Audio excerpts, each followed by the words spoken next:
Hello everyone, today topic is Charles law. Charles law हमारा temperature volume relationship. हमने थोड़ी देर पढ़ा था प्रेशर वॉल्यूम रिलेशनशिप के बारे में लास्ट लेक्चर में। अब जो लेक्चर आ रहा है यार टेम्परेचर वॉल्यूम रिलेशनशिप, इसमें चार्ल्स लॉ और गेल लुसाग ने मिलके एक्सपेरिमेंट किया था करने के लिए, ठीक है ना। लेकिन फिर दोनों के लॉ अलग अलग बने हैं, लेकिन चार्ल्स लॉ क्या था इसको थोड़ा समझा देते हैं।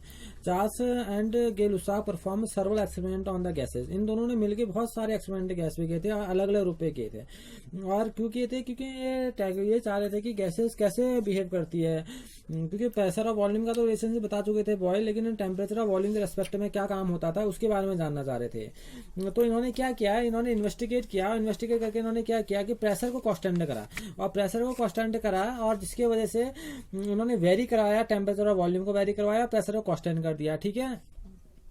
तो अगर हम इनकी बात बोलेंगे तो ये क्या होगा, इस पे अगर आप प्रेशर को बोलता है, अगर आप प्रेशर को आप क्या कर देता है, कांस्टेंट कर देता है। अगर हम प्रेशर को कांस्टेंट करने की बात ये करता है तो प्रेशर को कांस्टेंट करने की बात करते तो टेम्परेचर और वॉल्यूम के रेस्पेक्टिव में इनका फॉर्मूला निकला हुआ था, ठीक है ना। तो ये कह रहा है यहाँ पर को कि अगर हम इन्वेस्टिगेट करने के बाद उन्होंने देखा क्या fixed mass of a gas as constant temperature, constant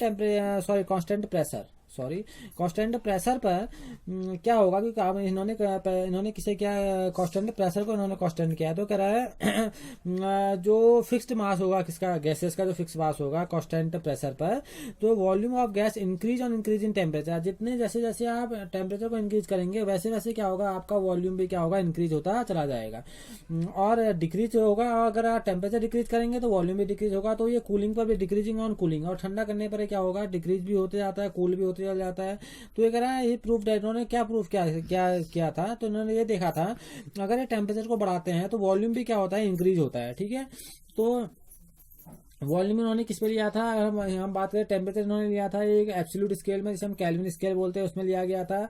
जैसे आप देखिए 273.15 एब्सोल्यूट स्केल है, ठीक है ना। और इसको इन्होंने प्रेशर को, इन्होंने मेन चीज ये थी इन रिलेशनशिप में, इन्होंने प्रेशर को क्या रखा था, कांस्टेंट रखा था। प्रेशर को कांस्टेंट रखा था, ठीक है ना। यानी कि हम बोल सकते हैं एट यानी कि fixed mass of a gas at constant temperature, constant pressure. Constant pressure में जो मास होगा गैस का वो फिक्स्ड है, और उसके बाद इन्होंने क्या किया, टेम्परेचर को वेरी कराया। जितना टेम्परेचर बढ़ेगा उतना वॉल्यूम बढ़ेगा। तो सीधी सी बात है, ये जो रिलेशनशिप है चार्ल्स का, ये चार्ल्स का जो रिलेशनशिप है वो आपके वो बताता है आपको। देखिए आपको अगर इस रिलेशनशिप की ओर आओ, थर्मोडायनेमिक स्केल के बाद यहाँ को इसकी ओर आओ तो देखिए क्या है, इन्होंने क्या किया, ये वॉल्यूम दिखा रखा है, इन्होंने वॉल्यूम की बाद यहाँ पर कर रखी है, ठीक है ना। लेकिन इसको आप इस इक्वेशन को आप लिखेंगे ऐसे, देखिए होता क्या है कि अगर हम बोलेंगे एट कांस्टेंट, अगर मैं बोलूंगा एट कांस्टेंट प्रेशर है, प्रेशर आपका क्या है, कांस्टेंट है, ठीक है ना। कांस्टेंट प्रेशर है, जो वॉल्यूम होगा, ठीक है ना, वो डायरेक्टली किसका होगा, टेम्परेचर के। ये रिलेशनशिप था आपका चार्ल्स का, सीधी सी बात है। फिर आपने से आगे कांस्टेंट हटाने, कांस्टेंट को हटाते हुए आप ऐसे करेंगे तो ये रिलेशनशिप था इसका कि जो इसका वॉल्यूम होगा डायरेक्टली प्रोपोर्शनल होगा वो टेम्परेचर के। तो अगर हम इसको थोड़ा सही करें तो हम कैसे कर सकते हैं, V2/V1 तो अगर हम इसको ऐसे रखते हैं, या हम ऐसे कह दे सी बात बोलते हैं, हम बोलते हैं V/T। जैसे मैं इसको थोड़ा सही करूँ तो मैं ऐसे क्या कर दूंगा, V/T इक्वल टू बोल दूंगा K2। तो ये K2 क्या है आपका, ये आपका है प्रेशर का कांस्टेंट है, ठीक है, कांस्टेंट के बराबर हो रहा है, ठीक है। तो ये तो हम क्या बोल सकते हैं, बोल सकते हैं चार्ल्स लॉ ने क्या बोला, चार्ल्स लॉ स्टेट रहता प्रेशर रिमेन कांस्टेंट। जब प्रेशर क्या कर जाता है, कांस्टेंट किया जाता था, volume of a fixed mass of a gas is directly proportional to its absolute temperature, ठीक है ना। अगर आपने क्या करके, चार्ल्स लॉ बोलता है प्रेशर रिमेन कांस्टेंट, अगर आप प्रेशर को कांस्टेंट कर लेंगे, जो आपका क्या होगा, जो आपका टेम्परेचर होगा वो डायरेक्टली प्रोपोर्शनल किसका होगा, उसके मास का होगा, यानी कि दैट मीन्स उसके वॉल्यूम का होगा। तो ये किसका रिलेशनशिप है, ये टेम्परेचर और वॉल्यूम का रिलेशनशिप है, ठीक है ना।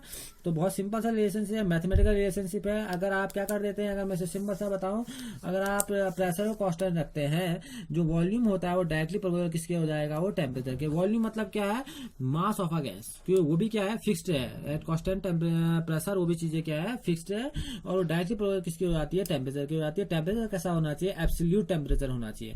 अब जैसे यहाँ पर कोई ग्राफ आपको दिख रहा होगा, ये ग्राफ यहाँ पर को दिखा रखा है इसने, तो ये ग्राफ टेम्परेचर और वॉल्यूम के रेस्पेक्ट में है। टेम्परेचर और वॉल्यूम के रेस्पेक्ट में इसलिए है क्योंकि प्रेशर क्या है आपका, कांस्टेंट है। तो यहाँ पर को चार्ल्स ने क्या देखा, देखिए Charles found that for all gases, Charles ने सारी गैसेस के लिए काम किया है, ठीक है ना। एट गिवन प्रेशर उन्होंने क्या किया, प्रेशर की अलग अलग वैल्यू रखी, P1 P2 P3 P4, ठीक हो गया। तो इन्होंने क्या किया, graph of volume versus temperature, इन्होंने टेम्परेचर और वॉल्यूम के बीच में ग्राफ खींचा। और आप जानते हैं टेम्परेचर आपका जो प्रेशर है वो क्या है, आपका कांस्टेंट रहता है, ठीक। तो इन्होंने क्या देखा, जो एक ये ग्राफ था, ये क्या है, एक स्ट्रेट लाइन ग्राफ आता है, ठीक है ना। तो ये बोलता है, देखिए ये कह रहा है, अगर आप इसको देखेंगे कह रहा है, तो देखिए इसमें होता क्या है इस ग्राफ में। तो ये बोला है, Charles found that for all gases at given pressure graph of volume versus temperature in Celsius, अभी सेल्सियस के बीच में is a straight line and on extending to zero volume, और कहां तक एक्सटेंड होता है, जीरो वॉल्यूम तो एक्सटेंड होता है। Each line intercept the temperature axis, हर एक लाइन किसको इंटरसेप्ट करती है, टेम्परेचर एक्सिस को इंटरसेप्ट करती है। टेम्परेचर एक्सिस मतलब आपका क्या, केल्विन स्केल, -273.15 को इंटरसेप्ट करती है। Slope of lines obtain at different pressure are different, देखिए स्लोप ऑफ लाइन से डिफरेंट प्रेशर पर क्या आ रही है, डिफरेंट आ रही है, अलग अलग आ रही है, ठीक है ना। तो अलग अलग आप देख रहे हैं, हर बार अलग अलग आ रही है। बट एट जीरो वॉल्यूम, अगर आपका वॉल्यूम यहाँ पर को जीरो हो, बात समझ आना, अगर वॉल्यूम आपका जीरो हो, जो क्योंकि वॉल्यूम यहाँ पर को क्या होगा, आपका जीरो होगा। अगर आपका वॉल्यूम जीरो हो जाएगा रहा है, देखिए तो ये कह रहा है ये different pressure, but at zero volume all the lines meet the temperature axis, अगर जहां पर कोई जीरो वॉल्यूम होगा, जितने भी होंगे सब किससे मीट होंगी, वो एक टेम्परेचर एक्सिस पे क्या हो जाएंगी, मीट हो जाएंगे। आप देख रहे हैं सारी की सारी यहीं पर को क्या हो रही है, मीट हो रही है, मिल रही है। और ये एक्सिस आपकी कौन सी टेम्परेचर एक्सिस, -273.15 डिग्री सेंटीग्रेड, ये इसकी टेम्परेचर एक्सिस है, ठीक है ना। तो ये कह रहा है, इसको हमने क्या बोला, इसमें क्या है, आपका प्रेशर क्या है, कांस्टेंट है, तो इसे बोला जाता है आइसोबार। तो ये कह रहा है each lines of volume versus temperature is called isobar. जैसे हमने वहां क्या बोला था, आइसोथर्म मतलब टेम्परेचर कांस्टेंट है, यहाँ क्या बोला जाएगा, आइसोबार मतलब होता है प्रेशर कांस्टेंट। तो प्रेशर कांस्टेंट को आइसोबार कहते हैं। वॉल्यूम और टेम्परेचर क्या कर रहे हैं, वेरी कर रहे हैं, और प्रेशर आपका कांस्टेंट है, तो डेट मीन से हुआ आइसोबार। ये आइसोबार का आपका स्केल भी है, ठीक है ना। Observation of Charles can be intercept, अब देख रहे हैं आप इसको, कापर को इंटरसेप्ट कर रहा है -273.15 पर आपको दिख रहा है। We can see that the volume of a gas is -273 degree centigrade will be zero. आप देख रहे हैं यहाँ पर को वॉल्यूम क्या है, जीरो है, क्योंकि यहाँ पर को सारी गैसेस आपकी क्या मिल रही हैं, आते हुए एक ही पॉइंट में मिल रही हैं। तो एक बात हम लोग क्या कर रहे हैं, this means that gas will not exist, इसका मतलब है यहाँ पर को गैसें एग्जिस्ट नहीं करेंगे। अब वॉल्यूम है ही नहीं तो गैसें यहाँ पर को एग्जिस्ट करेंगी कैसे, इसका मतलब गैसें यहाँ पर को एग्जिस्ट करेंगे। In fact all the gases get liquefied, इसका मतलब है वहां पर को गैसें क्या हो जाएंगे, लिक्विफाइड हो जाएंगे बिफोर दिस टेम्परेचर, इस टेम्परेचर से पहले गैसें क्या हो जाएंगी, लिक्विफाइड हो जाएंगी।